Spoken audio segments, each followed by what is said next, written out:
Mr. Luciano SASO, UNICA President. Thank you very much, Laura. A very warm welcome from me as well. It is a pleasure to open the first webinar of 2022. UNICA in this difficult COVID era is organizing many events online. And so we are expecting, like in 2021, many different activities to be done online. And this is the first one.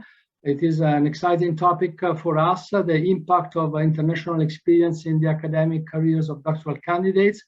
UNICA is a network of 54 universities based in 38 capital cities. We are based in the center of Brussels, and we've been, again, very active in the last 15 years on the topic of doctoral education. It is really key for UNICA members, this topic. We've been debating about the quality of supervision during a PhD education, the transition between the master's degree and the PhD, the employability of doctorate holders. This is so important because we know that actually, doing the doctorate, it is possible to achieve really very important skills, not only hard skills, but also the important soft skills that are so important in the society nowadays. And, so doctorate holders, they do have many opportunities in the society, but very often, the education is aimed basically, as a majority of the cases towards the academic career only, and then the transition from the academic career to other career opportunities in the society can be also sometimes a bit painful for the doctorate holders themselves. So we try our best also to discuss these topics to make sure that in our UNICA universities, everyone is updated on that. And today we have really a great panel of experts, starting with Alexander HASGALL, the head of the EUA Council for Doctoral Education. And I want to thank very much Chaperone, that is the organization we are cooperating today for this event. And of course, EURODOC, a very well-known actor in the sector. And then we have an expert from Karolinska Institutet also giving us, some information about the career development of doctoral candidates at Karolinska. I want to thank very much Carmela CALÈS. She's the former Vice Rector for International Relations and member of the UNICA Steering Committee. She's going to lead the activities of UNICA, this important theme of doctoral education. So thank you very much, Carmela. And of course, many thanks also to Laura Brossico and in general the Secretariat SASO for working so hard in this difficult period. Many thanks also to all the participants. I see that you are numerous today, and I wish to all of you a very pleasant and fruitful event. Thank you. Thank you, President. Thank you, Luciano. I am very glad to be leading these events as a member of the steering committee of UNICA, because indeed doctoral candidates nowadays face a very competitive world, but I am not sure whether we as higher education institutions, we are providing all the needs that our PhD candidates are going to face, not only in academia, of course, we are very experts on that, but also in other aspects of their careers. And well, we have good examples today, as I will be presenting every panelists today.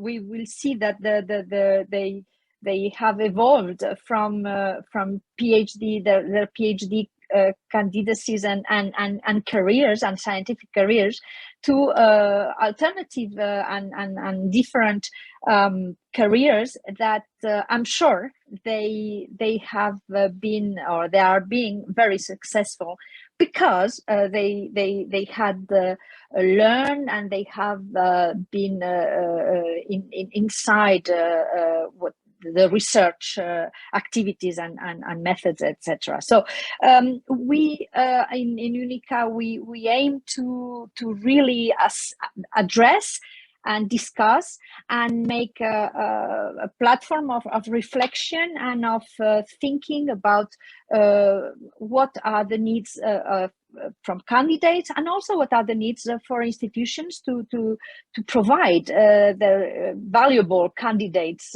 because that the PhD candidates in a university are a population that is extremely important. That they are the future of the universities, but the future of the society as well. So we want to provide this series of webinars starting today. There will be along this 2022 just born at least three webinars. And Laura is looking at me like, no, we said 3. Okay, so 3 webinars. Today we start by the impact of international experience in the academic careers of doctoral candidates, a very important topic that is going on in the higher education institutions. We know that we have to provide internationalization, and 2 others that will be announced on time with career management skills, as our president was saying, why we need them and how we can develop them as doctoral candidates, and also a webinar dedicated to analyze what careers are beyond academia. And I think that with this perspective and this first webinar, we should be starting. So let me introduce our first speaker that we are really very happy to have him with us, Dr. Alexander HASGALL, who's hi. I'm sorry I couldn't say hello before. I had many problems of communication, so I had to join to be in another place to have good communication. So thank you for coming and joining us, Alexander. It's a real pleasure and a real honor. Alexander is a head of the European University Association Council for Doctoral Education. As you know, is the largest European network in this field, and therefore the Doctoral Education Council is the higher and the biggest European network in this field. It covers 36 countries and brings together over 250 universities that award, of course, PhD doctoral degrees.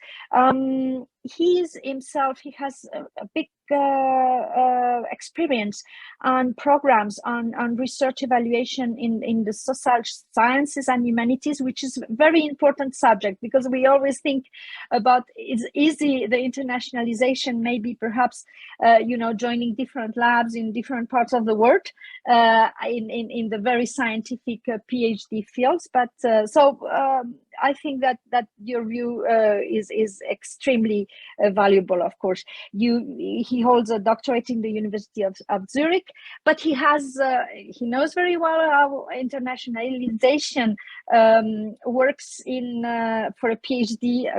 Because himself had research residence in Argentina, which I suspect then that you speak Spanish.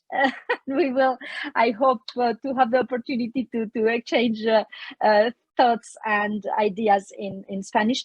And also he has been very active in an NGO sector, so also in Latin America. So I think that Alexander is a real pleasure and honor to have you today here. He's going to talk about internationalization as a strategic priority of doctoral education and the impact that this has in early stage researchers. The screen is yours, Alexander. Thank you very much. Hello, Carmela, dear participants, dear all. It's indeed a great pleasure to be here. And of course, we could also speak a bit Spanish and I could talk about my doctorate, but I'm not invited for that here. But indeed, it's quite interesting having myself had actually this international experience and also knowing wherever you are, how the different contexts are. And if something I really have learned also myself is being in different parts of the world, one thing that you always learn is the research and the topic we are working on, but often you learn even more about systems and about approach to research, and also about how university identify themselves and what means to be in a university in different settings. So probably the first point to address about internationalization is that it's really worth to think what are the different dimensions, and especially when you are yourself early stage researchers, what is really what you are learning here. But to go into this, I have produced a little PowerPoint. Now I have a little second, please. Somehow it's not here. Sorry, I had a little technical issue here. I'm just coming back. Yes, here.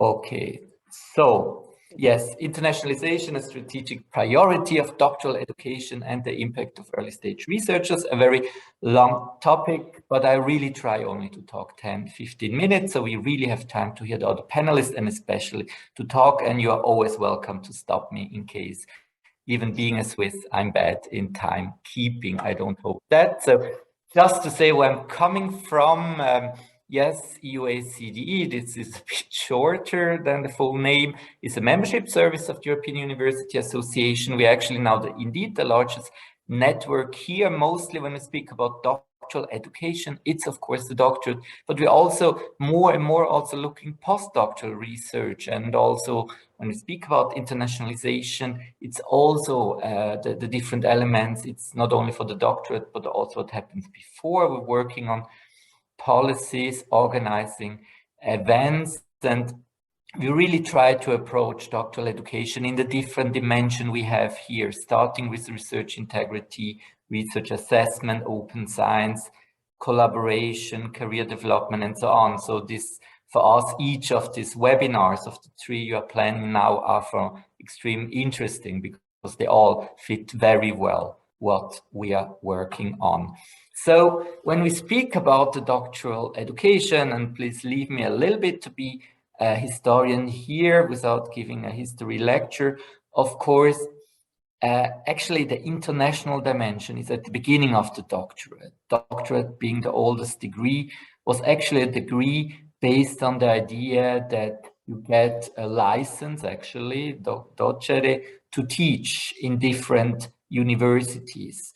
So the doctorate never has been a degree that fits only to a certain institutional context or even a national context, but the idea that being having a doctorate means a recognition in very different parts of the world, not only where you have studied, it had actually been an important element since the beginning, and it's staying also important. And when we go into the modern doctorate, and I have here actually two books, two dissertations. First was left the first dissertation at University of Berlin, which is probably one of the real first dissertation ever made. This idea, a doctorate is not anymore about teaching and being a teacher, but really about research. And the other, also an element of internationalization, the very famous thesis of Marie Curie, which when you look at her history is also a history of internationalization of research until today. Now, where we are here, so maybe a little bit of the context. So most universities in Europe are now institutions where there is structural doctoral education, and this doctoral education is extremely diverse, which is also a speciality of doctoral education in this continent. So between France and Finland and Spain and Austria and Georgia, you will see very different approaches to the doctorate, related also to duration. However, there is also something which is really common for the doctorate, and there is the idea that the doctoral candidates are early stage researchers, and the research is in the center of the doctorate. So doctoral education is not only what happens into one institution.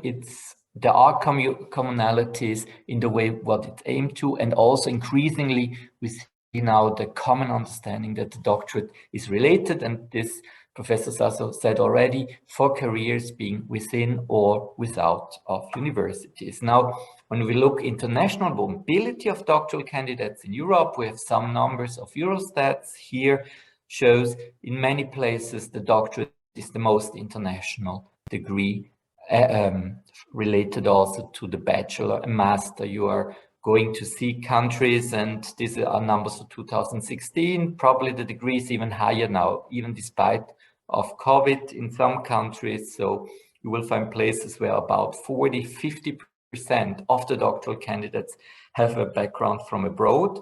However, and this is something we can also discuss, there are big differences between countries in Europe. So countries where you may have 1% from abroad, others 50%.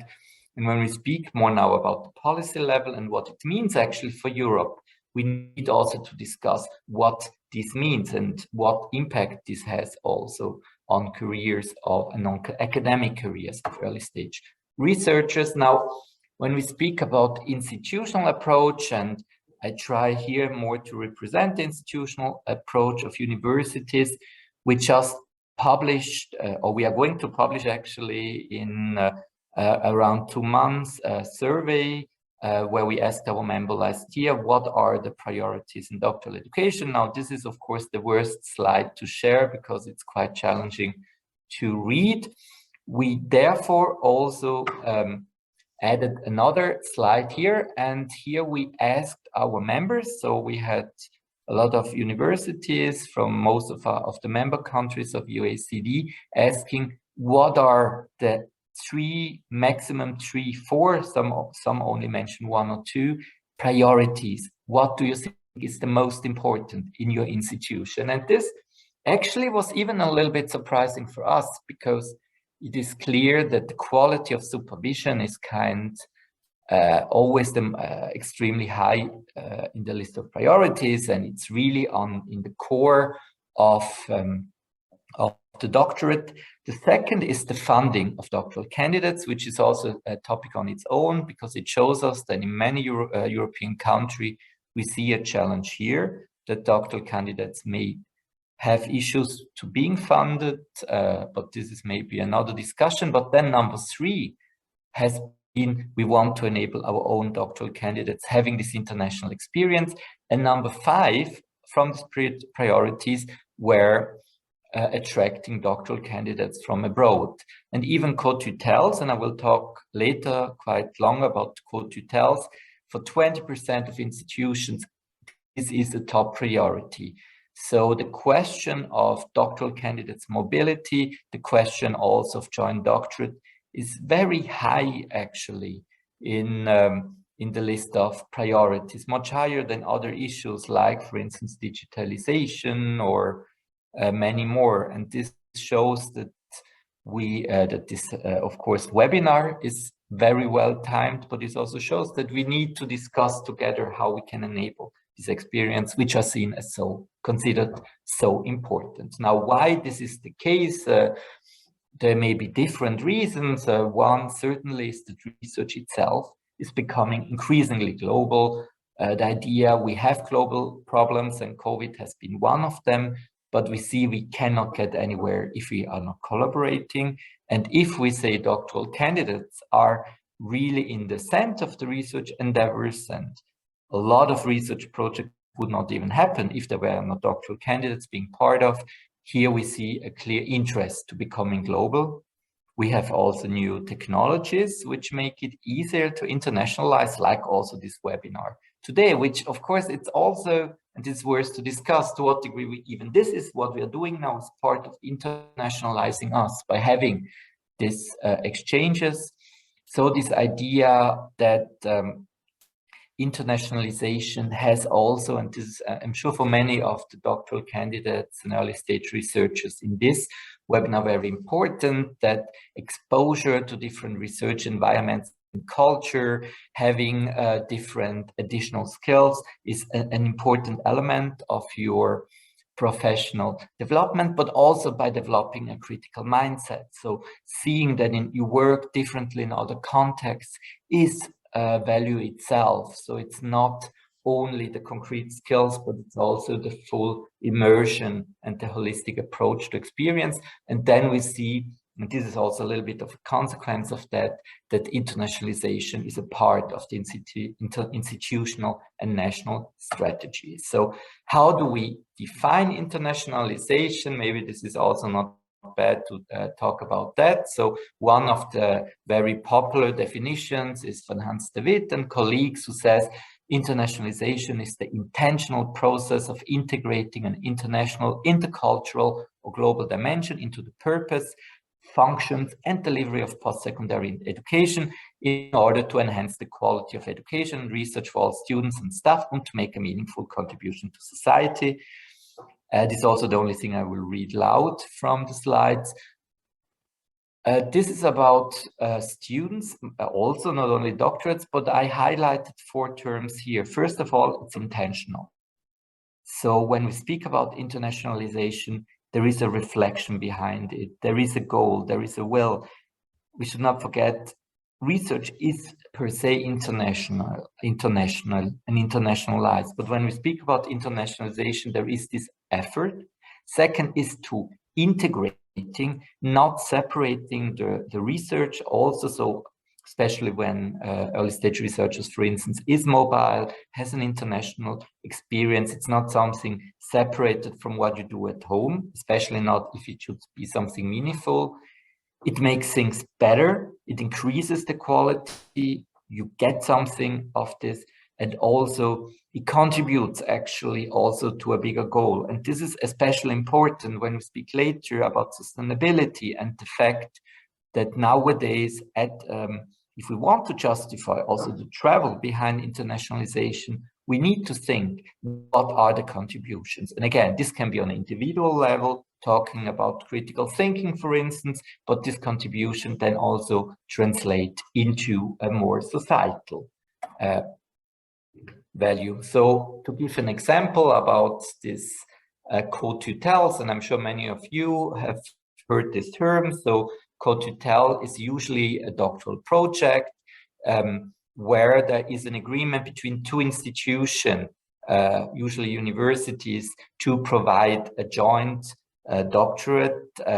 But the particular thing is that you have supervisors from different universities, and that you have also some agreement and some mechanisms that you can really work into universities, and then also you have a degree. Now the big question is, should it be 1 diploma or 2, 1 logo, 2 logo? But the idea is that you integrate actually 2 universities and the work of 2 universities into one doctoral project. And now the question is, and if you remember the slide before, why is this so important? And we had actually just finished now the work of what we call a thematic peer group. So one working group of CD works on this, and we will also have a report on this coming out in the next months. But when we looked into it, what are the interests of it? So we see on one hand, co-tutels are important for doctoral candidates. It gives them an exposure to different academic environments and working styles. And again, to repeat, there is not the research, there is not the university or the career. So if we talk about academic career, to know that universities work differently is one of the key experience you can have and the key skills you need, because the future of the institution will be differently. And when you are mobile, you need to be aware of these kind of differences. But at the same time, we speak about access to better research equipment and facilities. We should not forget that, especially in some areas of science, you will not always have the same equipment in everything in your own institution. Then the international networking, and I'm sure you're all aware of that. I don't need to talk so much about this, but networks are built with personal contacts. It can also be virtually, but it needs to be with a regular exchange. Okay, not so long. Then gaining additional training experiences. getting degree that it's recognized and so on. And for the university, it's really this idea that institutions gain by collaborating with some partners, and it's increasing the research capacity. So what question is, what we need to discuss actually is, what do we consider an international experience? As I said, since research is always international, but also how do we recognize it? And one important aspect is, on one hand, life is much easier if you have everywhere the same, but the value of internationalization is that you don't have always the same. So when we talk about formal or informal recognition, this is an important aspect. The question is also, and here we are back to the assessment, how can you assess international experience? There is not a number like publications, but when we look into the value of research assessment is, and the fact that universities are changing research assessment, we need to find ways how to make this more visible. And now I wanted to talk more about assessment, but I won't do it. So I will end actually with the question of sustainability. And here we need to look, how can we make more sustainable? Not everybody is able to travel. So how can we actually ensure diversity and avoid facts that only a group of people can travel, for instance? So should international experience be one element of your profile? But this is also important. It's not about everybody needs to go 15 months to universities, otherwise you don't get a job of academia, because then we would actually do the same thing we did with research publication by just looking into one. How can we ensure brain circulation, that people, it's not always going on internationalization from A to B, but people are more exchanging related to capacity increasement. And the last point is the greening. We have a challenge with climate change. We cannot take the value for traveling for granted. We all know, and most stakeholders would agree, virtuality cannot replace the personal experience, but we need a common debate.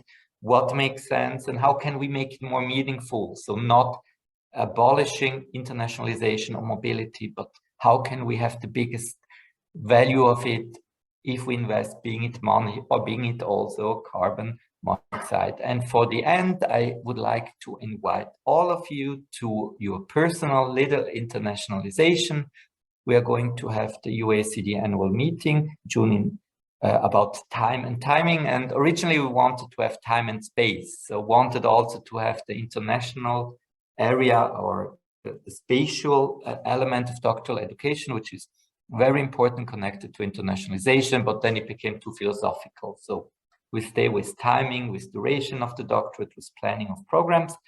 And with that, I would like to thank you very much for your attention and looking forward to the conversation. Thank you. Thank you so very much, Alexander. Very interesting. Looking so much forward for the report of the EUA. That will be, of course, always so inspiring and so informative. I mean, the data are, I was puzzled by some data that you presented, I must say. So I think that would deserve indeed some discussion, and of course of this event in Manchester. But let's go on, and well, the speakers. Next one is Joana MOSCOSO. Joana is speaking from Chaperone, this interesting company that is helping and assessing and giving support to scientists, high quality and personalized career support, as she puts it.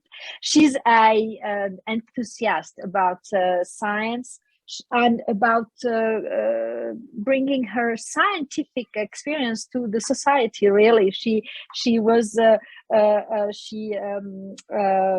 promoted. She actually founded a non-profit organization that connects children and scientists. That's fantastic, to promote science literacy and reduce inequality. So a very important think as well.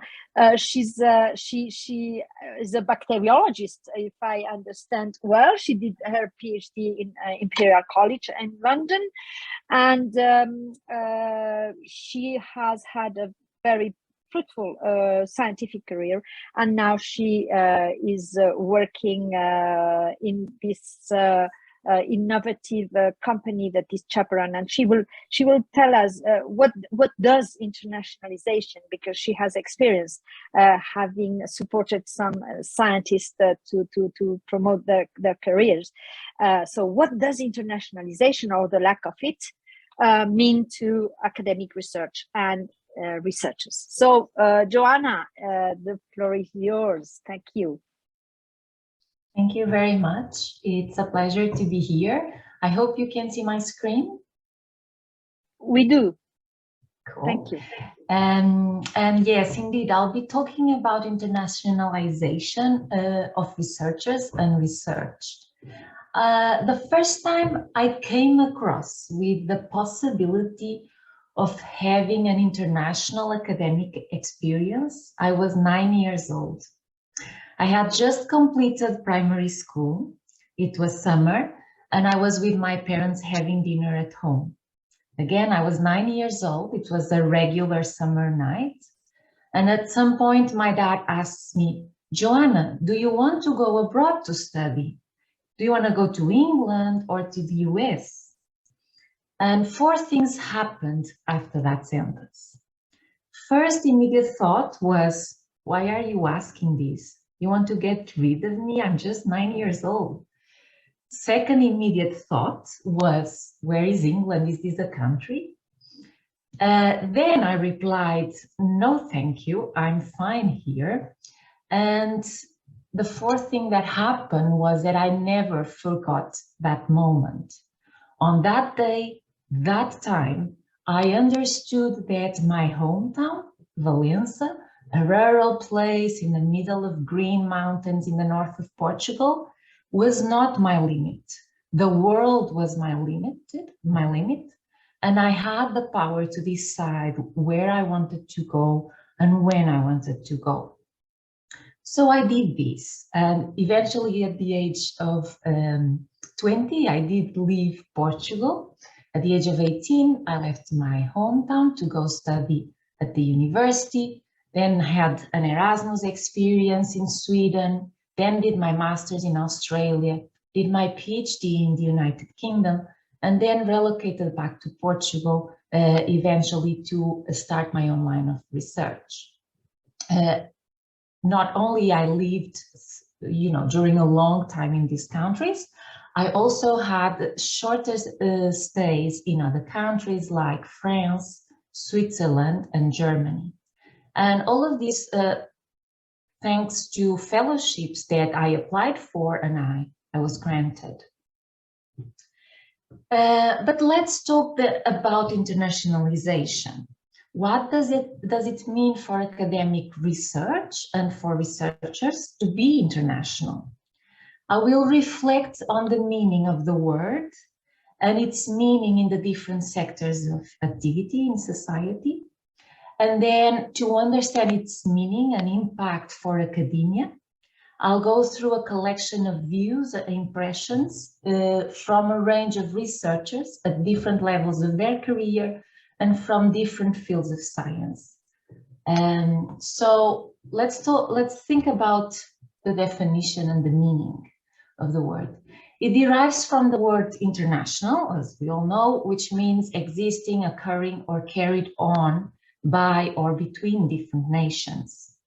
And its use has been increasing over the time. According to Google, you can clearly see that there is an exponential growth at some point, some decades ago, and the word became more and more used. Now, what does it mean in different sectors of society? In business, for example, internationalization is the action of expanding the company or the product or the service of the company to other places, and is often described as an improvisation process, which is strongly affected by cultural tastes, preferences, and traditions. In branding and marketing, international brands or international marketing means tailoring a product or a service to the new market. It could be a new region or a new country. And global marketing or branding means providing the exact same product or service to different markets. Just included here some examples. KitKat, wherever you go, it's the same. It's made of the same, it's exactly the same. It's made with the same raw materials, the same process, the same name everywhere.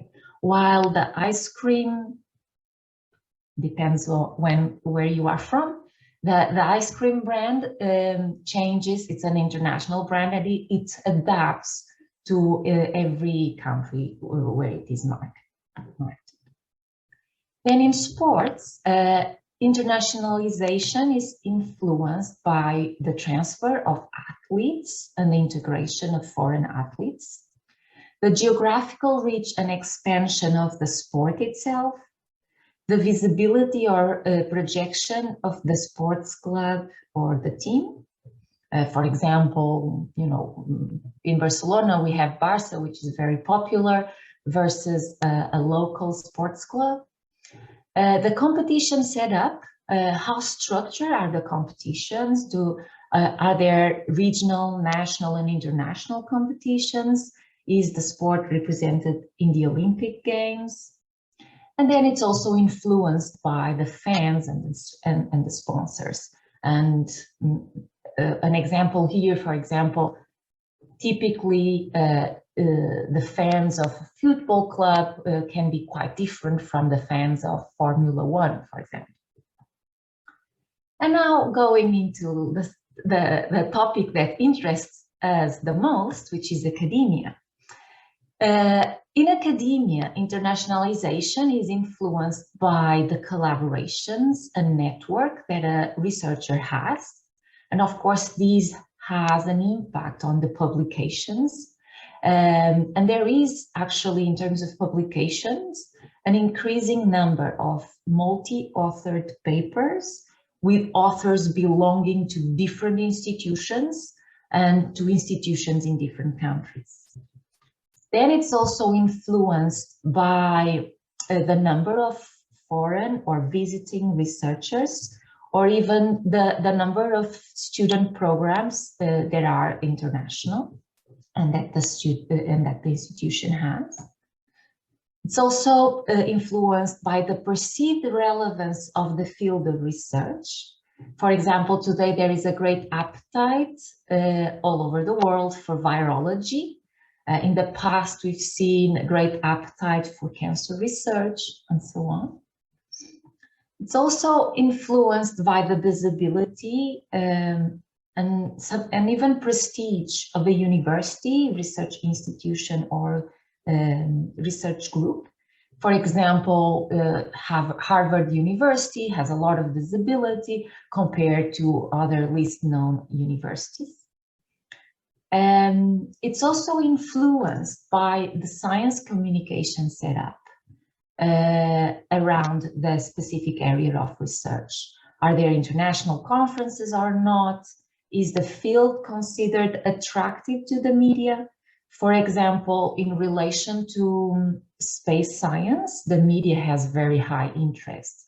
And so scientists and internationalization takes a different approach here in terms of science communication. And of course, then there is also the online tools for science communication, blogs, social media channels that can give more or less visibility and the edge of internationalization to researchers and the research itself. And of course, in academia, internationalization is also influenced by the funding available, both to the researcher and to the institution. The number of calls that are opened every year, the frequency of these calls, the predictability of these opportunities are all very key to promote international research and researchers. Moving on, we consider the Chaperone that the best way to actually know what internationalization means to researchers and research was to ask scientists themselves what their experience was. So we've asked 8 people from different fields at different stages of the career about this. And according to their answers, we could identify these 7 categories that are shown here at the top. And we'll go through them now. So a professor of linguistics and a professor of molecular biology, when they were asked about this internationalization, they all considered that it had a huge impact on their career and life. Alain Fidou, for example, he says that there are, of course, different levels to this topic, and it depends a lot in which labs or research groups you have been through. But overall, like, you can have internationalization, but if your training is not good, that it's not so useful. And that training of high quality is important and helps you also approach science with different culture. For example, rigor, creativity, or resilience. And it's not exactly the same country in every country where you can be. Then Patrick, for example, highlights that each experience that he had abroad gave him wonderful opportunities to learn from his peers and the leading researchers in his field. So here again, the quality of the training that he was able to get through internationalization. Of course, he then highlights that he's very grateful to the funders who enabled him to do this, as otherwise he wouldn't be able to afford it. And he also says that the benefits were not just academic, and you realize things about your home country, or you need to deal with problems like the aging parents in your home country that, you know, can arise at some point. And also the travel restrictions, for example, now during the pandemic, which means that it's very challenging to go meet your loved ones. But all in all, he thinks that he haven't done anything differently. Alain, beyond the science, says that internationalization opens your mind, makes you more adventurous, less shy, and always looking forward for new challenges. However, this might not be the case if you're looking for security and well-being in one single place. But he does feel that he would have been someone different if he had not done the international career. Then we're going to go through the testimonial of Vicky, professor in molecular microbiology, and she says that at the time of her PhD, and this was 1984, I wasn't even born, so it was a long time ago, the perceived wisdom was that you had to go somewhere to do your postdoctoral work, preferably abroad, if you wanted to get a position in academia in the UK. So she was in the UK at that time. Therefore, her path was set to consider postdoc abroad. Her original plan was to go to West Berlin, as it was called at the time, but this morphed into going to Umeå in the north of Sweden. So she arrived there in 1985, intending to stay for just 1 year, and the rest is history. She ended up staying there, and she's still there. She says that the department had only a few international postdocs at that time, but it was easy to assimilate into because all seminars and all meetings were and still are held in English.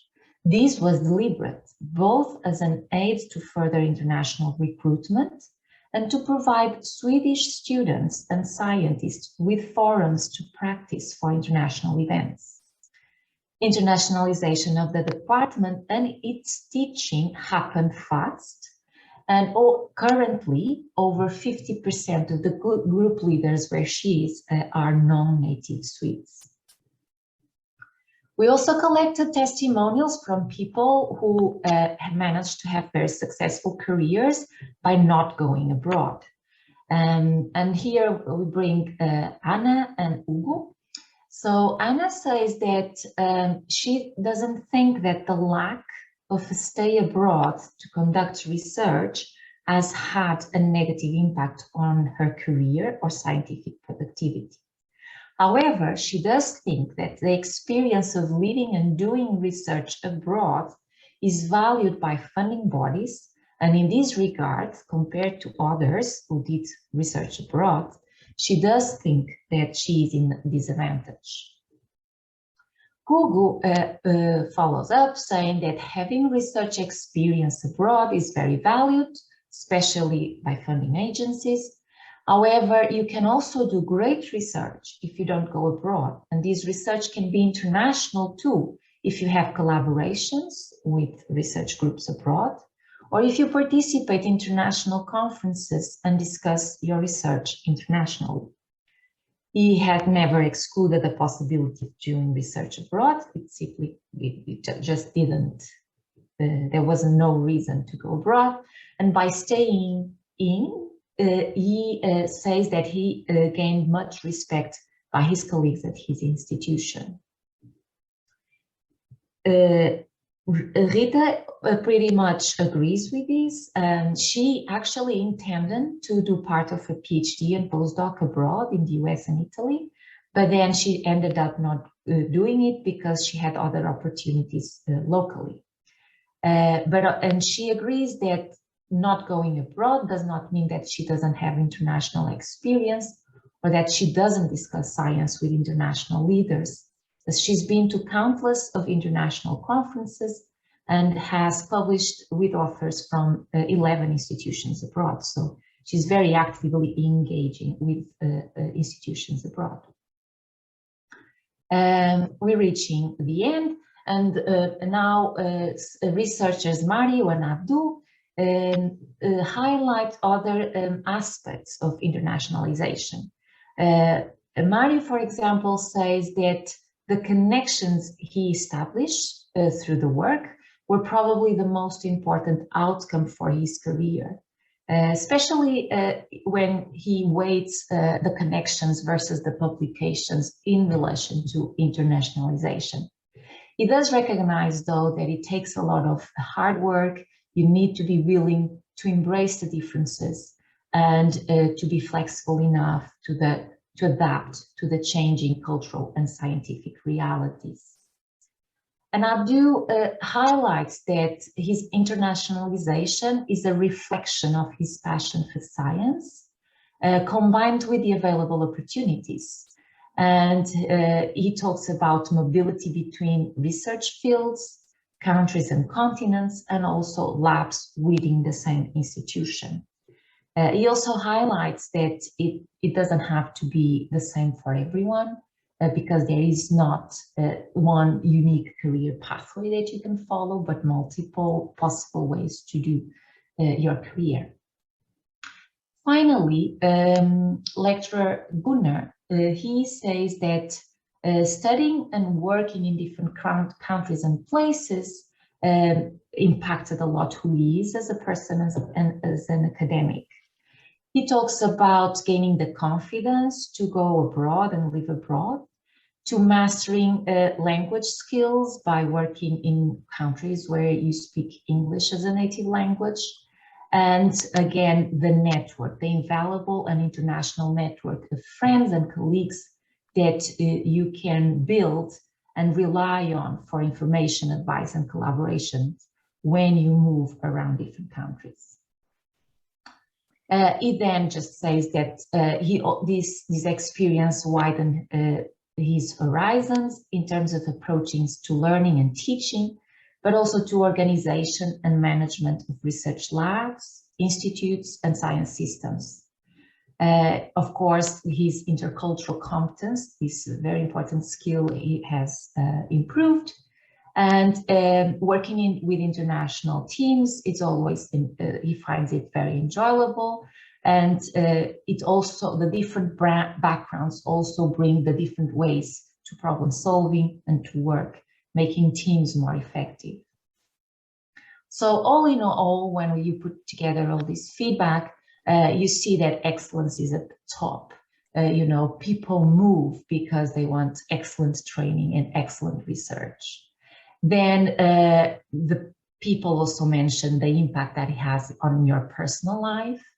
And finally, the funding, how important it is, and also your personal motivations to go abroad. And then the language benefits and the international research. Just to conclude, and also bridging these testimonials with my own experience, I did it for personal reasons. I really wanted to go abroad and meet new people, different cultures, be a little bit everywhere in the world. So I always went abroad because I really wanted to go abroad. And then I wanted to get the best training I could, so for excellence as well. Of course, you know, doing this was only possible because I was able to get the funding. And the outcomes this had on me was, of course, it shaped my personal life.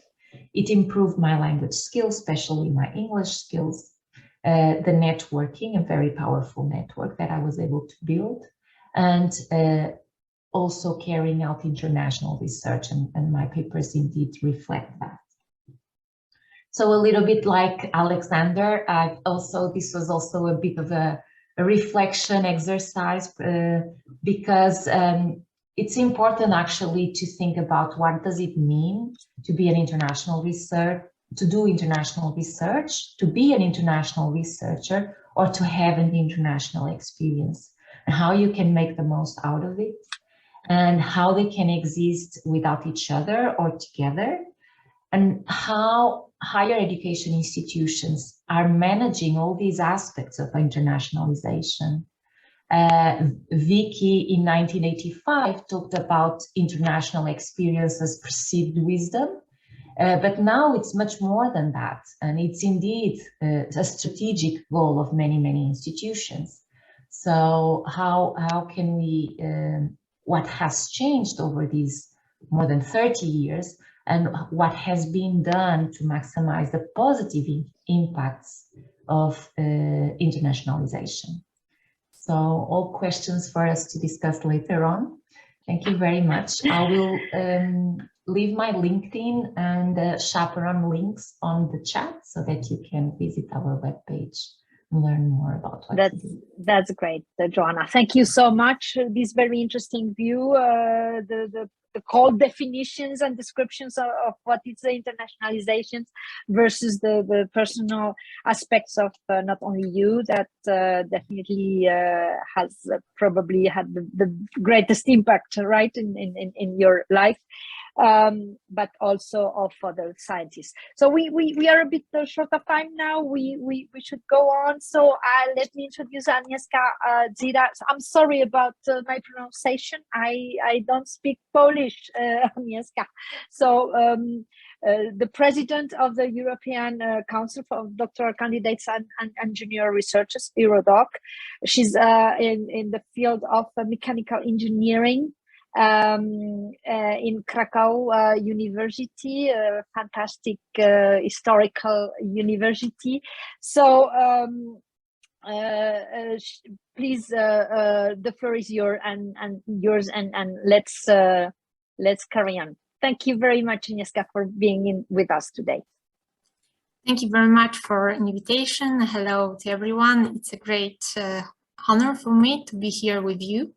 Today I'm representing EURODOC, so European Council of Doctoral Candidates and Junior Researchers. In the meanwhile, I will try to share my presentation. Please confirm if you can see it. We do. Thank you very much. Great, thank you. So briefly about EURODOC. EURODOC is a non-profit umbrella organization which have inside 29 national associations representing doctoral candidates, but also EURECA researchers, so also postdocs from 26 countries. So we are quite international organization, which is really nice because we've got views from basically. Excuse me, Agnieszka. Yeah, we are seeing not in the presentation form, so we are only in the first slide. I don't know whether you are... Yes, that's okay. Great, thank you. I just wanted to add a few words about that's okay. Sorry about interrupting. That's perfectly okay. So today I will try to present some views coming from EURODOC as an organization, basically also from our national organizations, which are located in different European countries. So I started with the questions, with the question if the mobility is important for EURECA researchers.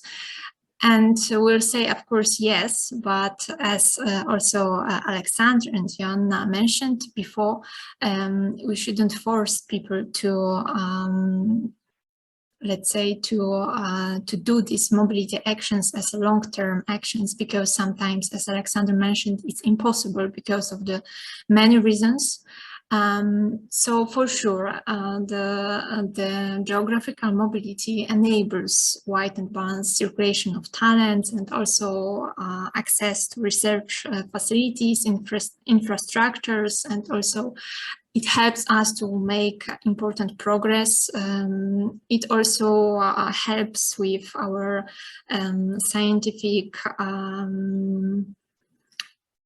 improvement, and also it helps to learn how to be flexible and open-minded. So it is really good, and of course for us really important. However, here on the graph you can see the major effects of entire mobility experience of the research career, and as you can see, sorry, Agnieszka, we don't see it, but we are not seeing the slides. Yeah, if you can switch to the presentation mode, and maybe because we can also see the list on the left. So the first one, and that's strange. So it doesn't change, yes?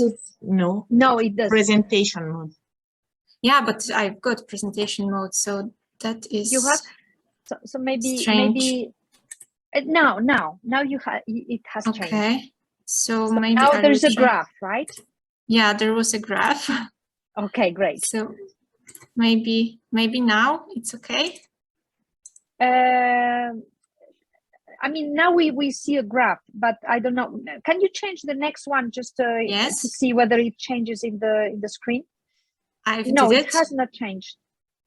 Can you put next a slide? Yes, I did. Oh, it hasn't changed. No. So there is a suggestion in the chat that you need to share the whole screen and not just. Okay. Maybe I will try to. Sorry, we tried this in the test session and it worked. So I am very sorry for now this. It's fine. Yeah, perfect. now it perfect. works. Okay. Yes. Thank you.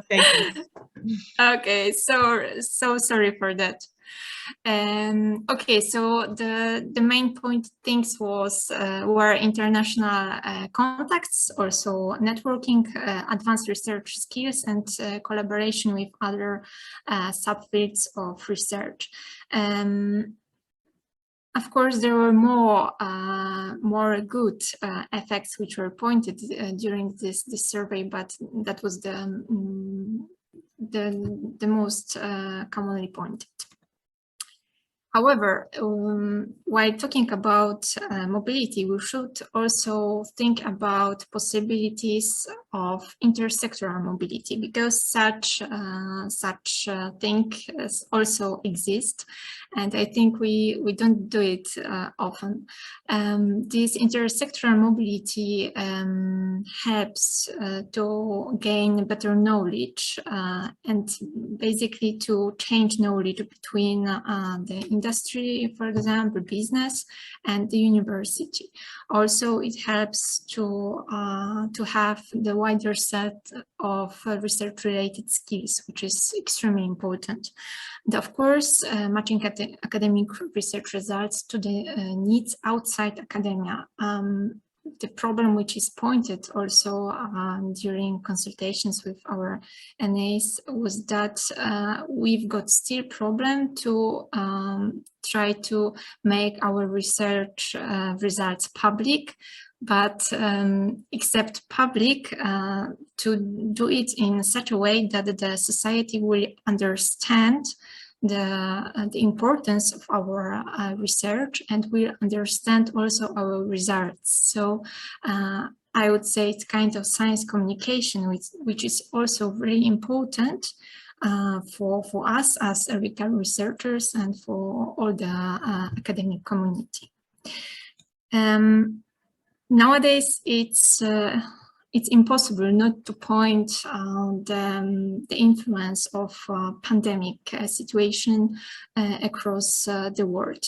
The question is if here are the identified problems which occurred during the pandemic situation, especially for EURECA researchers, also affecting the mobility issues, which was also mentioned before. The question is if we are all ready for other, I don't know, pandemic, maybe for other restrictions, and how with the knowledge we already have, if we are ready to handle it, and if it will be easier or it still will be quite messy in kind of areas of not only mobility, but also in the areas of doctoral candidates, doctoral education.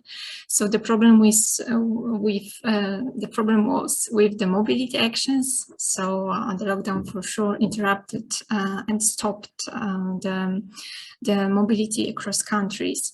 And sometimes these activities, which was already mentioned also, were mandatory requirement for PhD defense. And the problem was that there was a huge, and people has huge problems with this issue, where it was mandatory.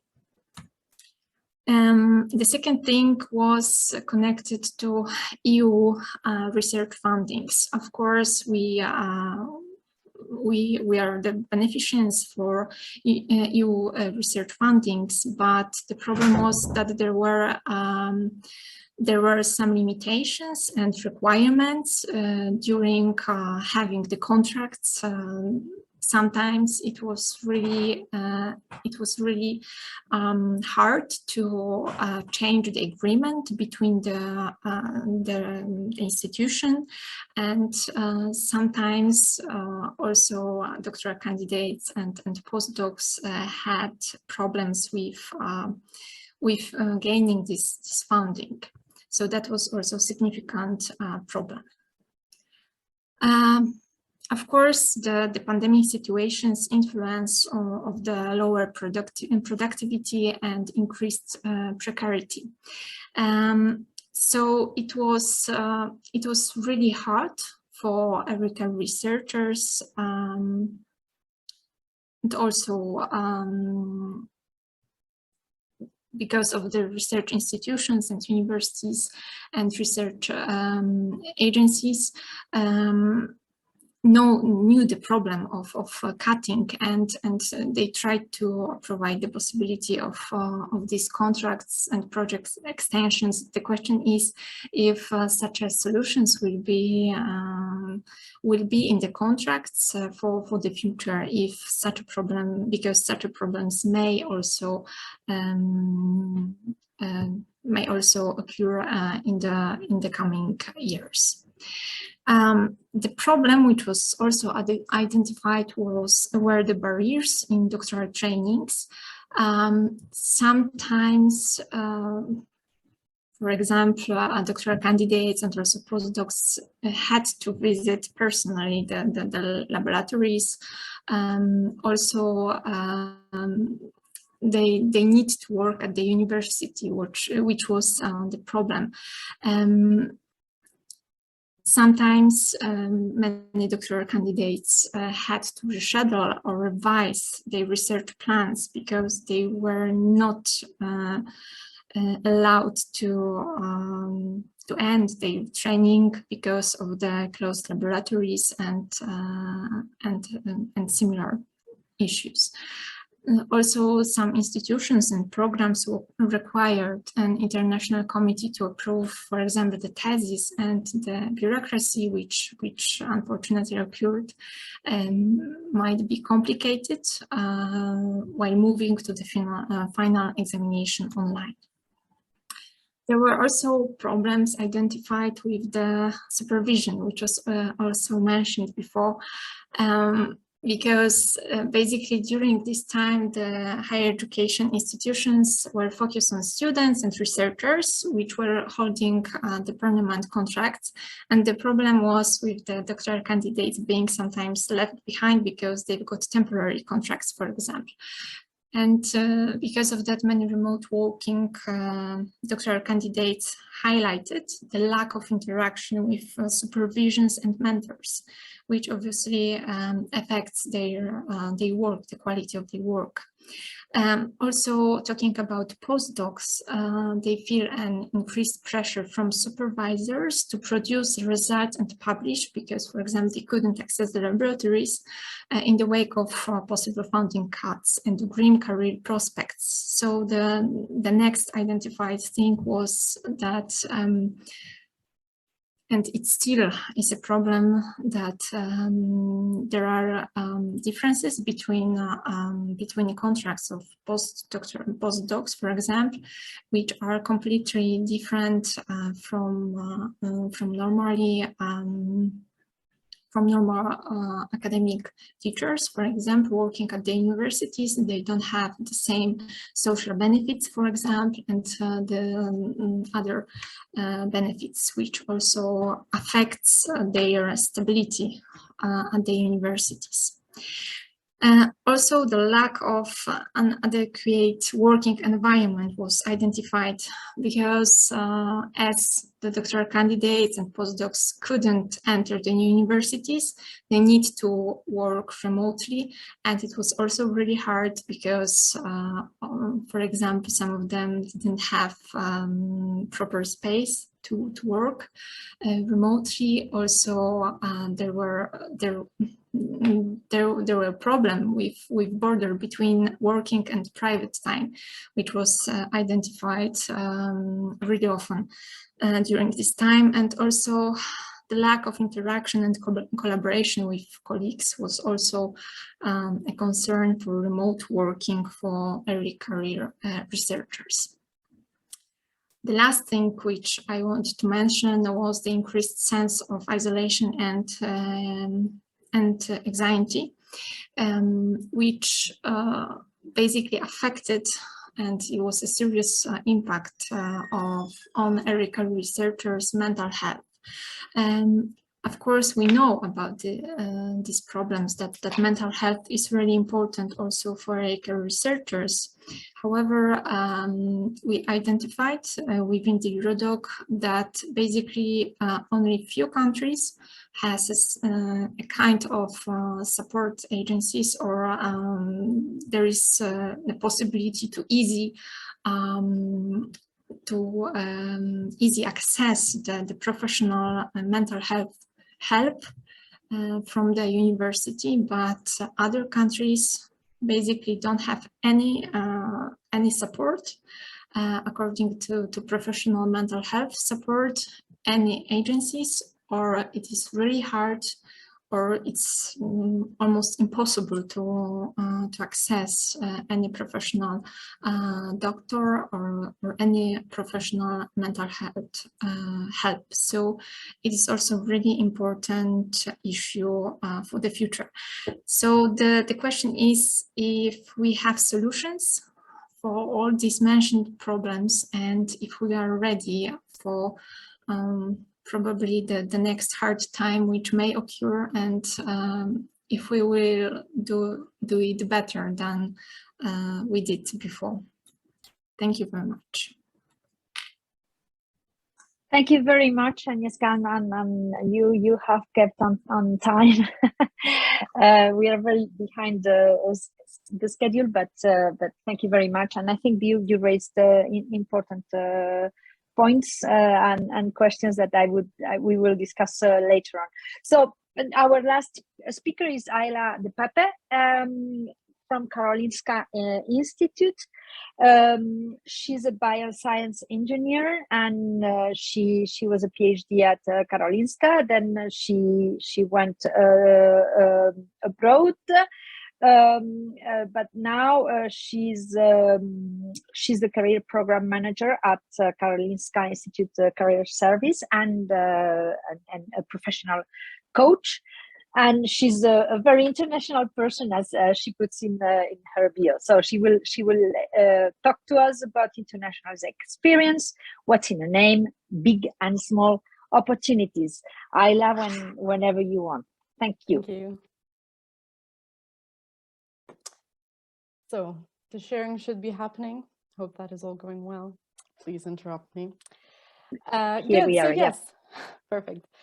So yes, my name is Ayla. I'm career program manager at Karolinska Institutet at the moment. I'll quickly have like a very small introduction to what that means, because you might be from anywhere and not have any idea what that is. And as you know, multiple speakers have mentioned, like the situation of like how research is done, how doctoral education is done, how career works is different everywhere. Every organization, every university or research institute, and in every country and within the legal system that country has as a framework. So this is more like examples of how it's going in KI, Karolinska Institutet in Sweden, and maybe you're part of an organization and you find some inspiration, or you realize that, hey, we're also doing some of this, maybe we can advertise it in a different way so that more people know it or collaborate or whatever it is. Or maybe you're here as a doctoral student yourself and you can figure out if some of these initiatives exist at your organization, because it might well be that your university offers way more in options than that you are aware of. So yeah, that's a bit of the idea. Also, like, I was thinking, like, what is enough of an international experience to be mentioned? So I'll be talking about a bunch of different things. But so this is, you know, I took a Google Maps of Europe. So that's where Karolinska Institutet is located.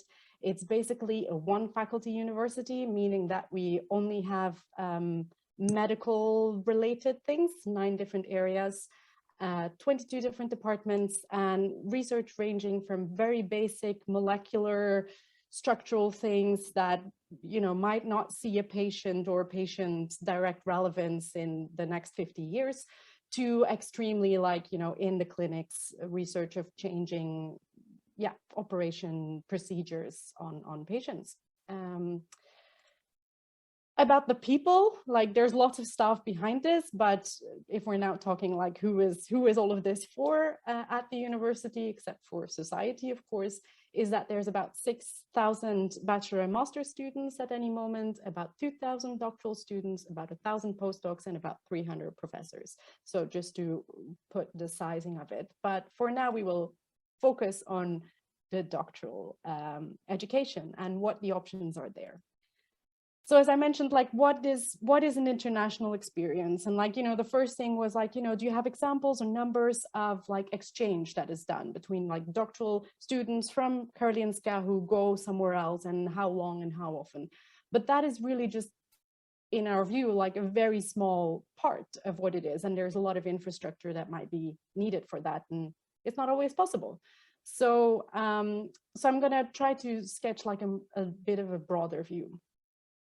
So I decided to go for scheduling it like on the journey of a doctoral student at KI. And, you know, as mentioned already, a PhD education looks different in different places. At KI, it's 4 years. and you get paid for it. It's an education and employment. And you're definitely supposed to do research. You're also supposed to take some courses and other things, and I'll mention that. So there's a bit of things that are like pre-PhD that make international, there's done during the PhD, and then there's some post-PhD that makes international opportunities. And I've kind of organized them in, as you see in the top, unavoidable. So it might be that it's mandatory, or that it's just like, you know, the way the surroundings is. And it's kind of thinking of like, even if you wanted to come in and really very much did not want to have an international experience, you're gonna not be able to avoid these ones as a doctoral student, so unavoidable. And then we've got the blue ones is more like strategic and supportive initiatives. So it's more like things that the university is organizing in collaboration, in contacts, and like might need more money and time and political influencing. So it might be on a different level. And then I'm going to mention a lot of opportunities that are not inherently an international experience, but you have a choice to make them an international experience. So if you are a doctoral student, then you can consider doing the things that you're going to do anyway in an international way, if that is important to you. So first of all, unavoidable is that Karolinska Institutet is a very multicultural international environment. Here, just a couple of numbers. It's often hard to find because, like, what do we even, you know, identify as a doctoral student from abroad? Like, do you mean the nationality or where you're born or like these kind of things? So this is just some examples. It's a graph of showing the amount of doctoral students that start every year that are considered international by a central Swedish body that keeps track of statistics.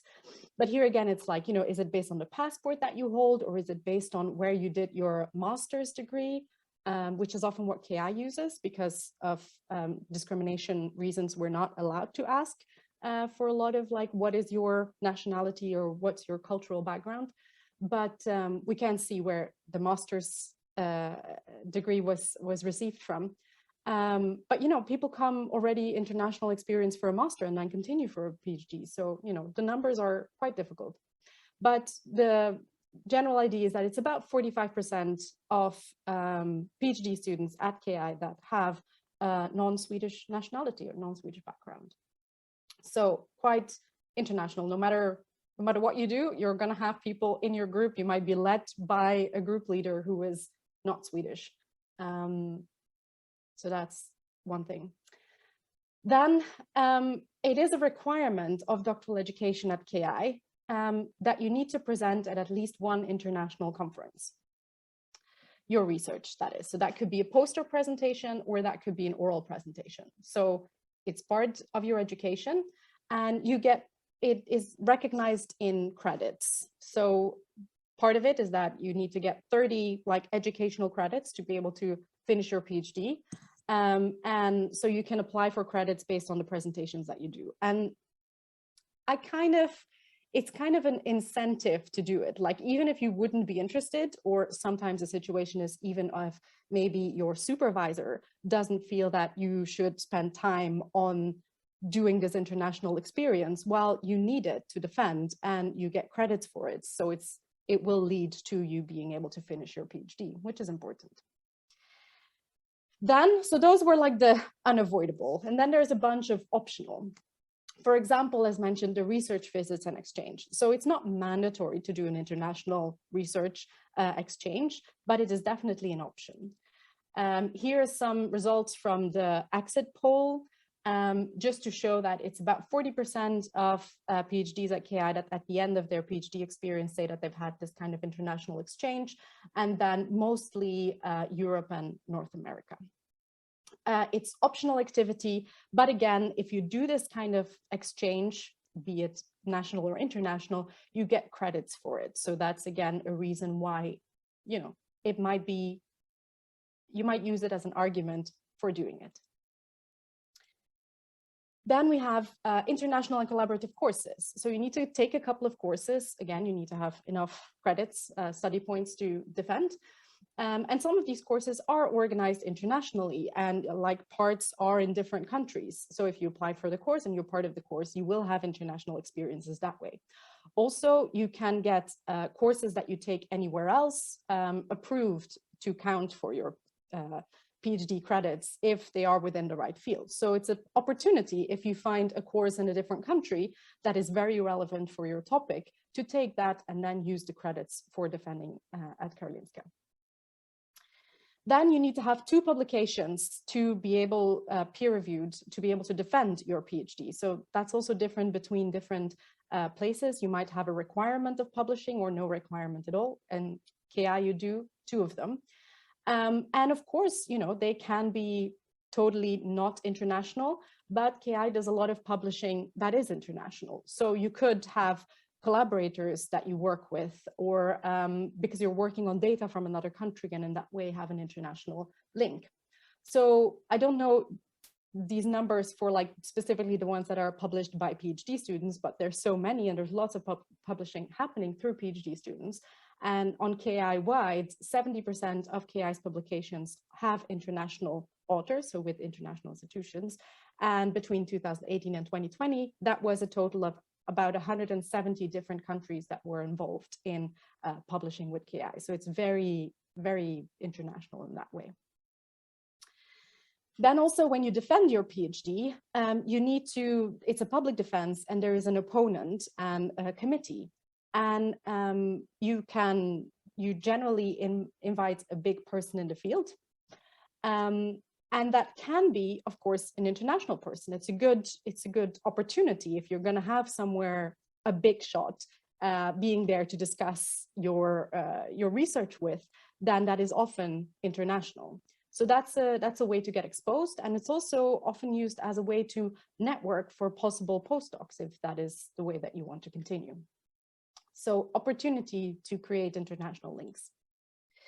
And then the more strategic, more like, you know, long-term systemic things is, for example, international recruitment. I mean, it's one thing to be like, yeah, you know, if the best candidate is international, then we will invite them. But it's also like, you know, is there any support needed? For example, you know, do group leaders really feel secure in getting someone in from a different country if it's maybe not clear about the visas and all these kind of things? Like, is that going to hold back recruitment of international PhD students and in that way hold back the internationalization of your local environment? So there might be a need for international staff services, which there probably is. Often it's there and just not known by the people who might need it. So if that is you, look for it. Your university probably has it. If you are running this, then spread the word that you have these initiatives. So for example, information that we have is moving to Sweden or moving from Sweden about the tax agency and migration, which, you know, comes into the local regulations of visa changes and these kind of things, which is often quite a challenge for PhD students or postdocs or short-term researchers. And language courses. So as Karolinska is a very international environment, the working language is definitely English. So that is very, you know, that's very open for exchange. But then we often have people who finish their PhDs and then actually want to stay within Sweden and maybe not in academia.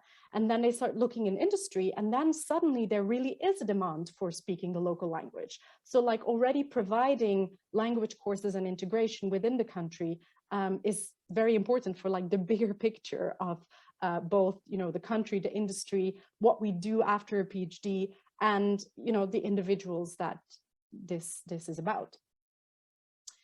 Then there's strategic partnerships and for doctoral funding. One example is, for example, that KI has a collaboration with the China Scholarship Council to like set up in that way that, you know, PhD students funded by their home countries can come and do a PhD at KI. So this is, as I said, like strategic, so that you might not be able to influence that in any way, but it's possibilities. Then there's also the joint degrees, as were mentioned in the very first presentation. So where you get a degree from 2 universities and you have a supervisor at both universities. And an example here is this mater, which is for reproductive health, collaboration between different universities option. Then there are travel grants for doctoral students. There's lots of granting information and things going on, but two specific ones is that KI provides access to an international database for grants, which is research professionals. So there, anyone at KI, also doctoral students, can go and look for any kind of funding that might be relevant for their level, be it travel or project funding or whatever.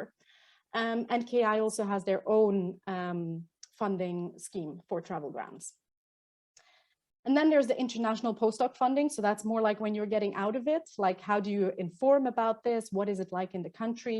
This is not like KI specific, so much like money that comes out of it to send people away, but just like people are interested in it. What is the culture about it? This is, again, the exit poll, so at the end of the PhD, and just to show that here it's about a difference between the years, but about 15 to 20% of newly defended PhDs whose goal is to do a postdoc abroad. So like, you know, what opportunities are available for them? How do they get funding? Do you know what people, where do they want to go? And there's certain schemes in Sweden where you apply for a postdoc that you then have to do abroad, and then you get money to come back and start a lab afterwards if you fulfill the needed requirements. But that's a way to like get an international experience and then still come back to Sweden, and for Sweden to have that investment of, you know, picking up information in different places. And then, of course, there's a network that's more like afterwards, like the KI alumni network. You can stay in touch. There's chapters from different, in different locations. So maybe you've done your PhD at KI, but you can stay in touch with the network in your home country. Or you could, if you're doing it here and you're interested in another country, you can see like, okay, you know, are there any KI alumni in China? And could I get in contact with them to see how maybe the system works there? And then, though this is not the initiatives, there's two things. So this is like the whole picture.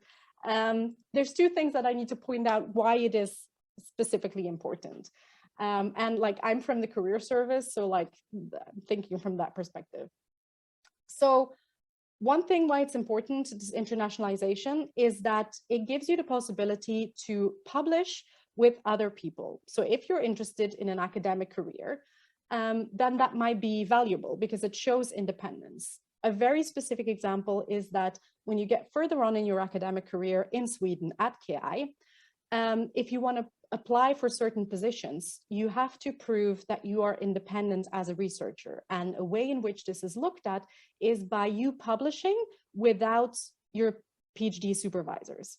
And if you do a postdoc abroad, for example, you will probably be in quite a different network, and you will probably automatically not publish with your PhD supervisors, and automatically in this way get these like proofs of independence. So that might be a long-term important career thing. And then from the perspective, as mentioned, it's different in different places. And by doing research at another country and another institute, you realize that maybe the distance between academia and industry there is a lot smaller than it is in your home country, or the other way around. Or, you know, there's way more focus on certain translation or of research into the real world outside of academia.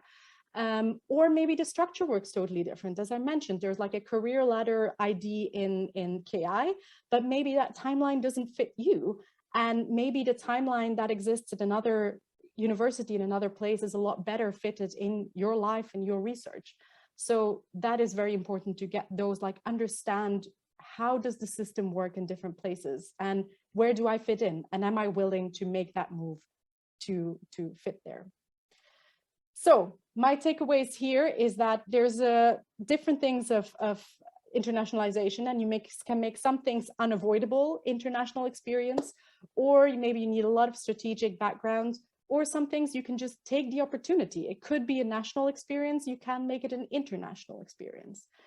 But my last thing is that culture eats strategy for breakfast. I really do believe that. I mean, there's like chicken or the egg, but it doesn't matter how much as a university you create opportunities. If the word in the corridor is it's a waste of time, then people aren't going to do it.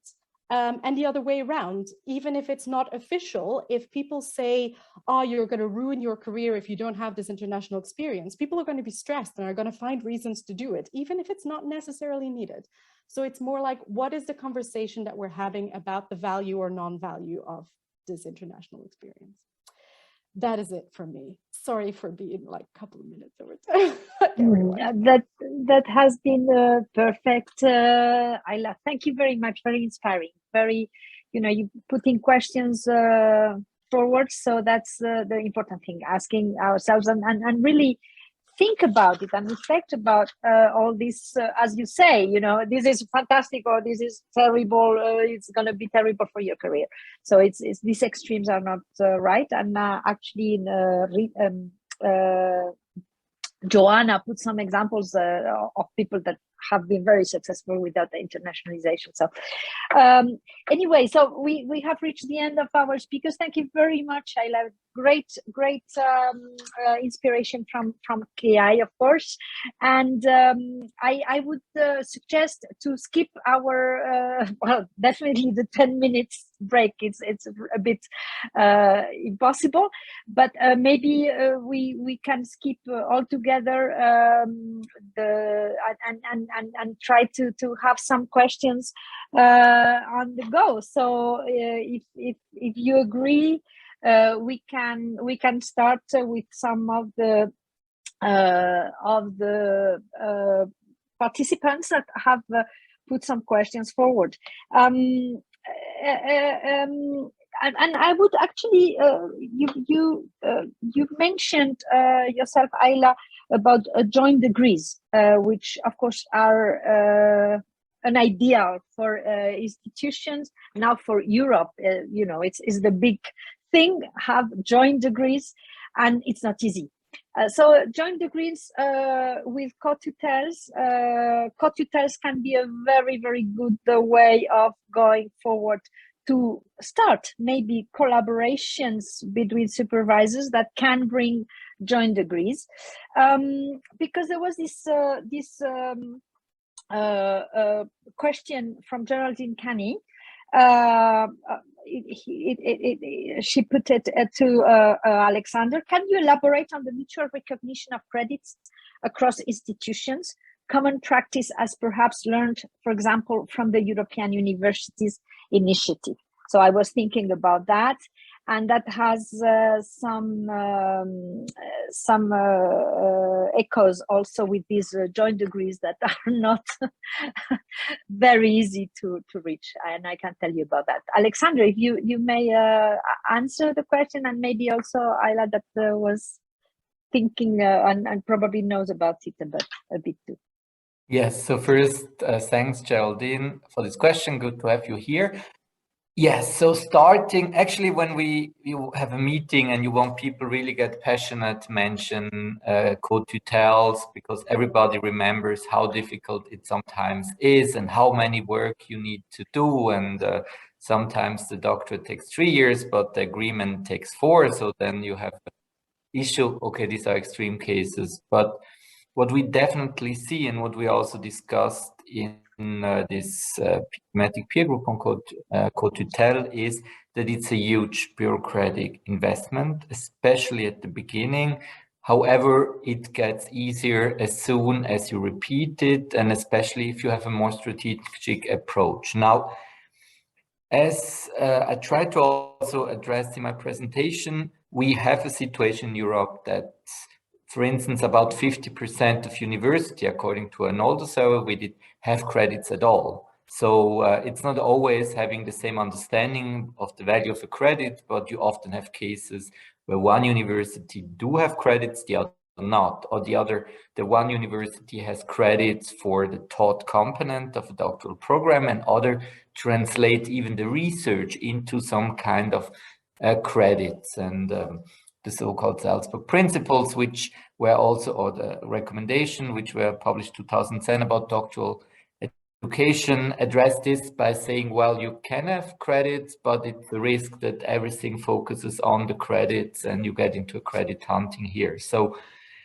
said this, there the experience is that you need to talk between institutions, and it's very difficult, and I'm sure the European University Initiative is a good way to try new ways, but at the end, since the regulation is differently, and to have here standardization may first just not be realistic, also often you have legal context, but also not really fit for purpose.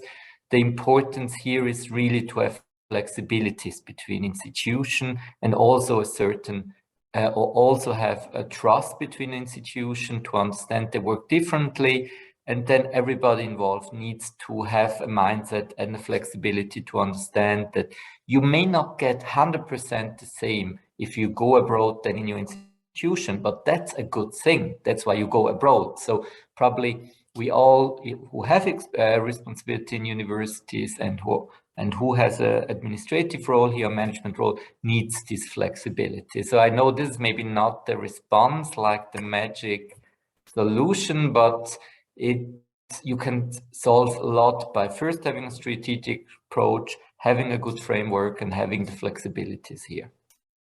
Thank you very much. And maybe there is a question for Ayla about what is the structural framework that supports developing a joint doctoral degree, and what kind of agreements between the two institutions offer this program. Maybe as we have seen that Karolinska could give us some good ideas on how to promote internationalization. Maybe you can also give us this information that can be very valuable for us. Yes, I must say I am definitely not the right person to inform you about this. But what I would spontaneously say is just like, the one that I mentioned is based on a Marie Curie individual fellowships that produce or introduce mobility. So like using if it's really like these joint degrees, to me sounds a lot like it's really a strategic decision of the university. So then it's like, you need to have the funders, or you need to have already a very good collaboration with another university, and really a willingness to bridge these differences that there might be, as Alexander mentioned, right? So it comes more from like a strategic perspective rather than from, I'm a PhD student and, I want a joint degree from these two things. How do I set this up, right? That's not, then you have a degree from one, you have a collaboration and you publish together and you do, like courses, but that's not the strategic thing. So I would say, yeah, maybe it depends on where the money comes from. And then like Marie Curie can be one of these things. I can see, if you want to know more, you can contact me, anyone specific, and I can see if I can get you into the contact with the right person at KI who has set things up. But that would be my thought. Yeah, thank you very much. And I would suggest that some of the participants that have specific questions about certain things, that contact or even chat now in direct message to Ayla, of course, because there are some other interesting questions. For instance, Eva Natkova said she was interested about the research assessment at doctoral level.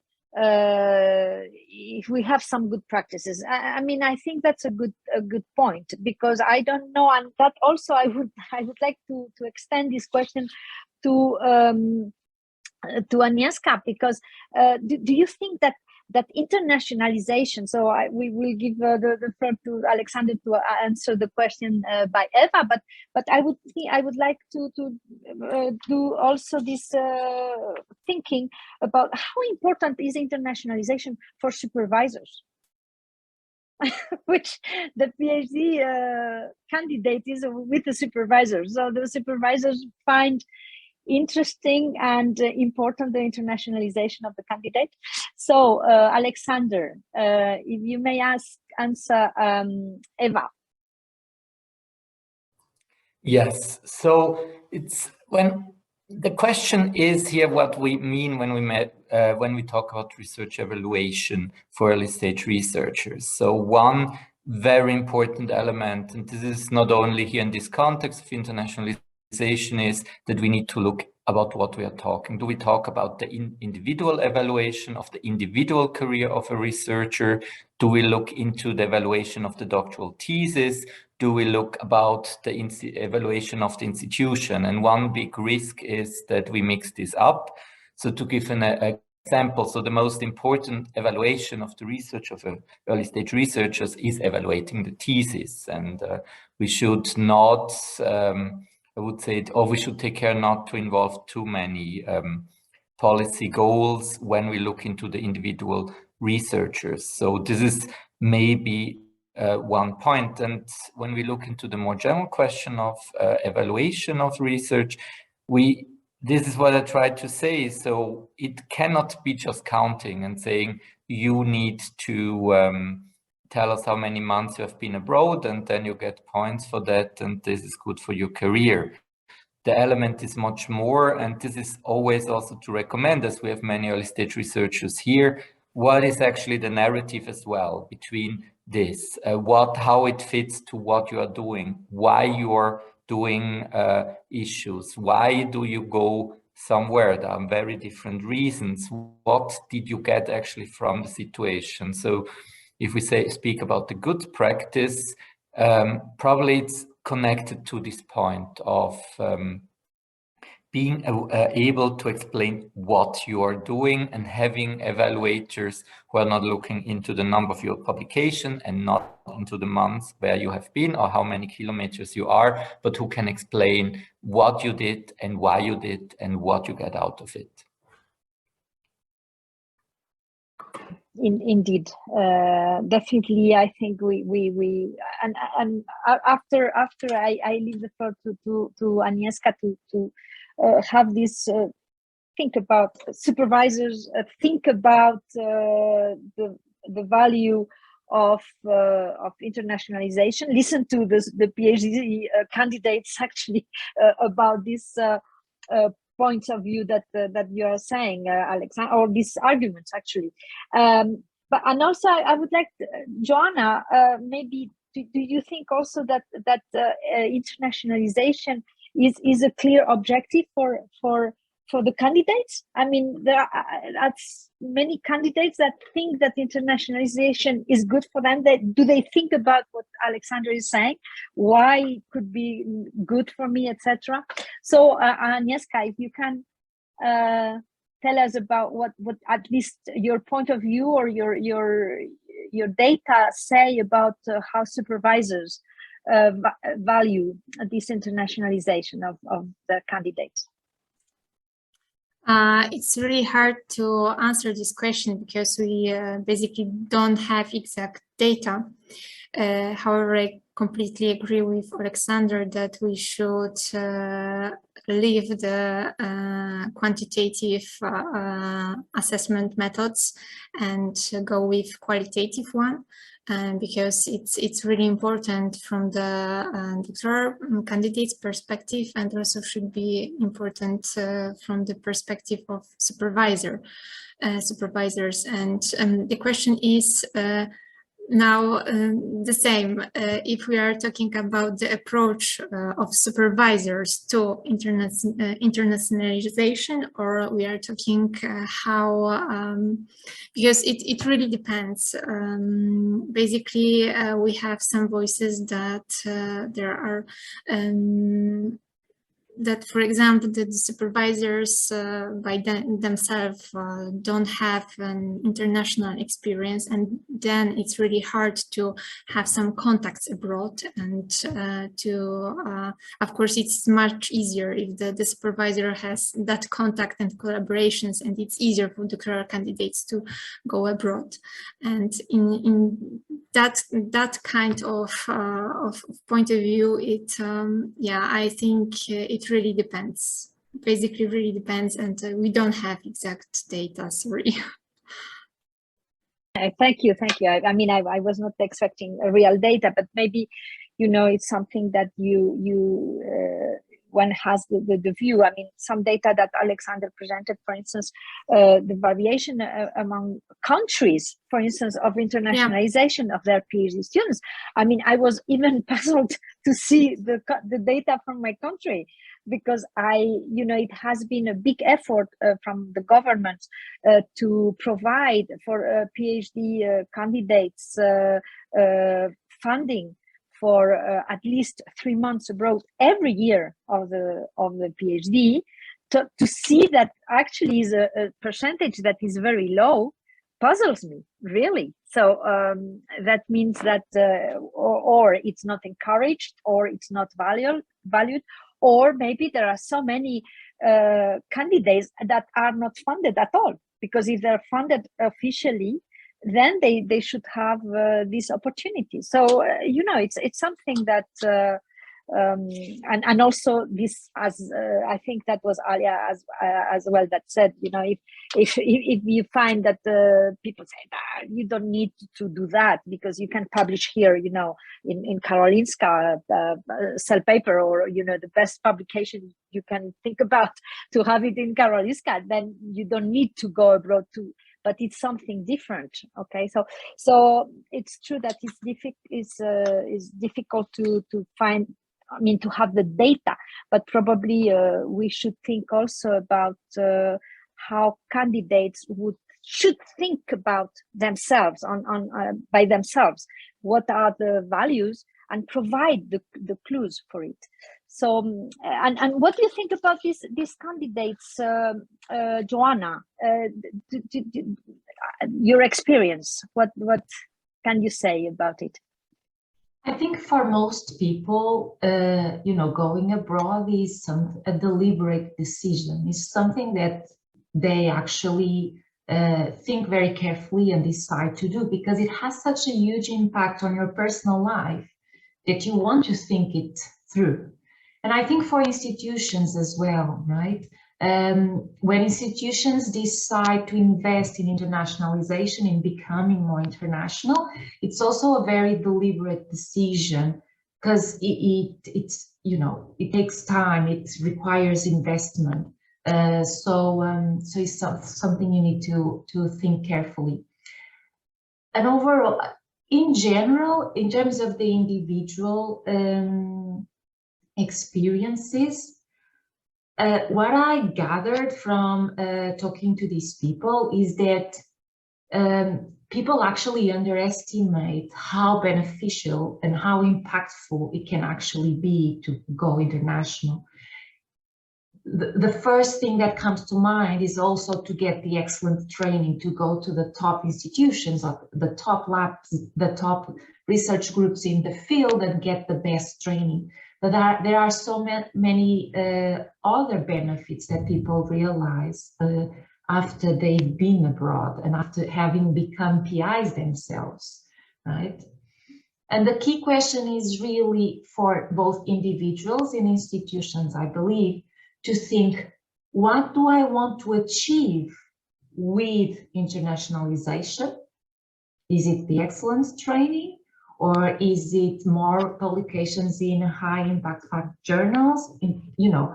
What do both, either at the institutional level, what do you want to achieve with internationalization? And then once you know what you want to achieve, you can define your main goal or a couple of goals and work towards making it happen and making the most out of it.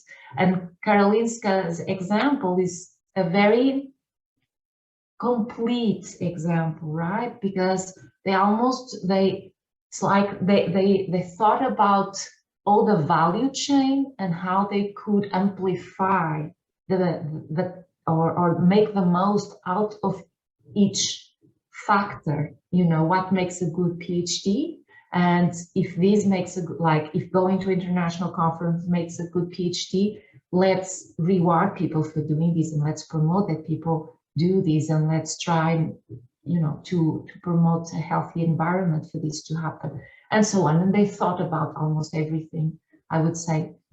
And I think it's also trying to see the whole picture, right? And have a holistic approach that tries to put the puzzle together and enhance the puzzle as a whole. Yes, but I think that we need to give from organizations, from of course institutions, to give clues, to give tools to do so. There are some interesting way of knowing what are the clues, and it's through the forms that you have to fill in for Marie Curie's or for postdocs grants, that ask you for a certain number of things that you haven't seen while you were doing your PhD. I was assessing somebody to fill in the new Marie Curie's forms for a Marie Curie for a postdoc, and there were some things that this person that was absolutely brilliant as a PhD student and has published a lot and is very international. He has gone here and there, and he didn't understand, for instance, these transferable skills or data management or leadership, and they are asked, why, what are you going to do during your postdoc to increase your leadership? I've never been told about that. I've been doing experiments, or I have been doing research in the library. So I think that we need to do a lot to help candidates and to help institutions. And I think the example of Karolinska has been brilliant, because they show certain things that are feasible to encourage this internationalization. And another thing, I mean, there was a question from Veronica, how to encourage PhD students. I think that definitely has been seen as an example for Karolinska, and there will be other examples, of course, and in these reports that we will be published soon, we will see how can we, or which issues can be dealt with by institutions. One other thing that I think was mentioned more than once was the sustainability and the greening. And what have we learned something about this distant supervision, these possibilities, doing online research, but really in exchanges and placements actually online, because that has been done. So I think that we should think about if what you were mentioning, Alexander, something about this precisely. What can you say something else, or? Well, there is a little bit of risk that due to this, to the challenge with screening, that we get into a drive to do less. Maybe also because it could be cheaper, and also a lot of especially early stage researchers themselves feel, no, actually, I mean, this is not a sustainable mode of transportation we have. We need to do something about that. At the same time, we see as well, or we have seen also during the COVID, that you cannot replace all personal exchanges by virtual means. So what we need here is really a discussion, how can we make it more meaningful? So exactly this idea of internationalization, of I just do it because it's now part of a normal curriculum without looking, is it really fit for purpose, is maybe the wrong direction, and may lead into a situation where it gets more and more difficult to justify why we need a physical mobility. So one challenge, and this is for all of us, is really to, in the last couple of years, it was kind of a no-brainer. Of course, you need to travel. Of course, internationalization is good.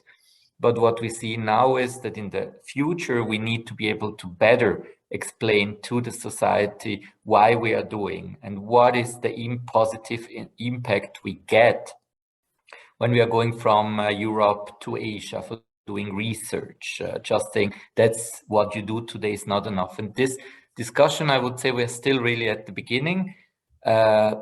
probably not everybody in doctoral education is aware, because this is often not discussed in the context of doctoral education, but it's discussed on the level of university leadership, and therefore we need to be aware of this and react and take our possibility to ourselves, bring to the table what we have for ideas. May I jump in quickly? Yes, please. Yeah, I'm thinking exactly, Alexander, that like it becomes even more important when it's like, you know, either we can't travel because of all of the reasons, you know, that it's just impossible, or that it's just not reasonable anymore to spend the amount of, you know, like CO2 and money on doing the travel if it's actually needed. And I think it just comes back to the point of like, why are we doing it, right? Because, for example, the international conference that you need to talk at, there was a question, by the way, it needs to be international conference. It can be an international conference that is organized in Sweden if you don't have the means or the interest. It just needs to be international research, so you have the chance to, you know, have this interaction and to discuss people and meet people. And that's the point of like, why is it mandatory to go to a conference? Well, it's nice to practice presenting, right? So that part of it can be that. But it's all about the networking. It's all about meeting people, and it's all about the, and so just putting it, I mean, even, sorry, this one, but like, I see like 4 other faces, right? Everyone else is a name. And so we're transferring information, but, you know, it's a lot harder for somebody to, we're not going to be at the coffee stand and somebody's going to pass by and be, hey, Ayla, like, you know, can we connect, or can we? So yeah, so then it's going to be like, if the reason that we're doing it is networking and connections and talking to people and getting exposed to experiences, then we need to see how can we do this digitally, and just having a webinar is not filling it. There's also going to be a need to then reach out over LinkedIn or email or whatever. And then we get into, yeah, it's not the same. We don't have the same emotional feeling with somebody that we get a message from compared to somebody that we see in real life. But at least we're aware that we're not sending PhD students to an international conference just so that they can practice presenting, but also so that they have the chance to meet people. And that is something that needs to be replaced if we decide, for whatever, be it COVID, be it environment reasons, not to send people physically. How do we replace the actual purpose of this requirement? Well, yeah, I think it was a brilliant thinking thoughts that you share with us, Ayla, indeed. And actually, I take the challenge to think about how can we in UNICA, as we have organized this webinar, and hopefully a couple of them that will build up upon this internationalization and other aspects for PhD candidates, to take to think about how we can really manage this coffee break, real coffee break, in which you interact, in which you really socialize and get the most out of the internationalization, which is share the common with different cultures. Sorry, Joanna, you wanted to say hello, yeah. and then 1 minute, because we should be on time to finish this. Okay. No, I just wanted to add, and it's in line with what you just said, that actually when we thinking about the meaning and the purpose of doing what we plan to do, I think then it comes very important to have personalized career support, so that when you decide to go, you actually do make the most out of it. And sometimes, and for that to happen, it's super important to learn from others who have done it. Some tips and some recommendations on how you can also maximize the impact of what you are going to do, the positive impact of what you are going to do. Yeah, absolutely. Well, I think that we should end here. Of course, we could be much longer talking about these interesting things, but I think we have enough food for thoughts now. And we can think about how important is going to be for PhD candidates, for supervisors, for institutions, really to think on the whole challenges that have PhD candidates, and among them how to fulfill internationalization, being you know, kind to our planet as well, and well, assuming that we have also this pandemic now, and then thank you very much to all of you. It has been a very interesting exchange of thoughts and ideas and data as well. And I thanks very much to all participants. I hope that we have fulfilled your expectations, and I will be waiting for our next webinar here in UNICA. Thank you very much to all of you. Thank you, Laura, for all the technical support. Bye now. Thank you. Bye, everybody. Bye.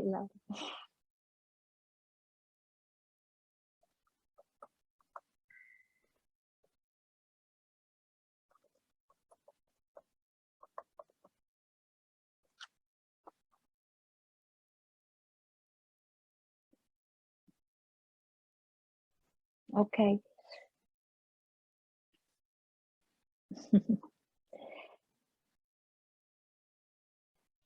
Thank you, Ale and Joana. Yeah. It was great to have you. Yeah, fantastic.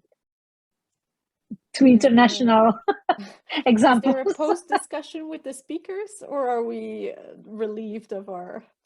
We can go now. Thank you you very much. free. But please, yes, we will keep be in touch because for future.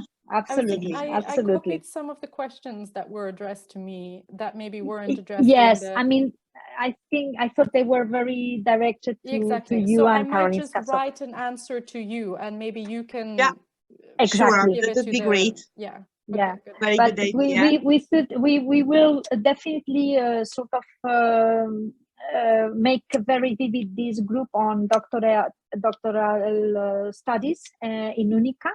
So you know that you put you really pointed at a very interesting thing, how to do a real you know, changes in these virtual mobilities that we are doing. So thank you very much, Ayla, and thank you very much, Joana. Good. Let's be in touch. Chaperone will be here helping as well. Thank you very much indeed. Bye now. Bye. Okay, Laura, I think, well, yeah. There are still there are still participants online, but yes, okay. Yeah. Okay, so we can, okay, we will, yeah.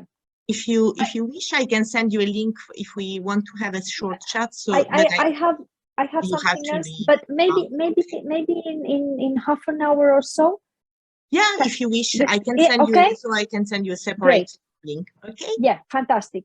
Thank you, Thank Carmela. you, Laura. Ciao. Bye-bye. Ciao. See you later.